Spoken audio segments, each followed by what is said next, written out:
Spoštovani, vsako leto 4. februarja pod okriljem Mednarodne zveze za obvladovanje raka obeležujemo Svetovni dan raka.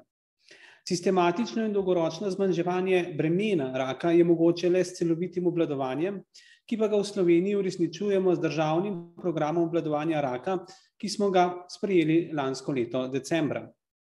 Rak je epidemija sodobnega časa in veliko javnozdravstveno breme mnogih držav, tudi v Sloveniji.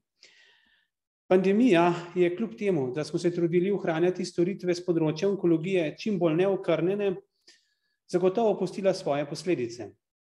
Podatki registra raka kažejo, da smo med epidemijo, enako kot v drugih evropskih državah, odkrivali manj novih primerov raka kot pred epidemijo, celoten vpliv pa bodo realno pokazale analize šele v prihodnjih letih.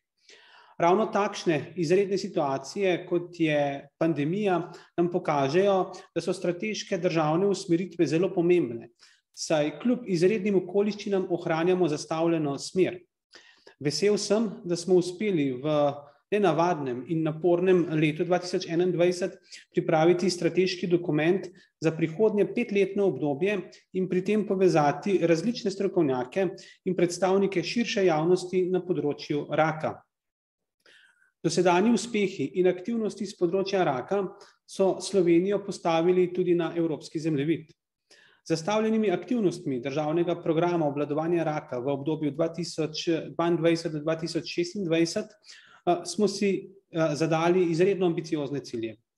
Nov državni program obvladovanja raka v celoti sledi usmeritvam Evropskega načrta za obvladovanje raka, ki predstavlja enega od temeljev bodoče Evropske zdravstvene unije.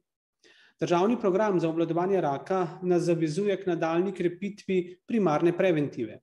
Tudi v prihodnje bomo nadaljevali z izvajanjem odličnih presejalnih programov, ki so tudi v času pandemije delovali varno in uspešno. Cilj, ki smo si ga v prihodnjem obdobju zastavili skupaj z Onkološkim inštitutom, pa je predvsem izboljšanje kakovosti obravnave bolnikov z rakom.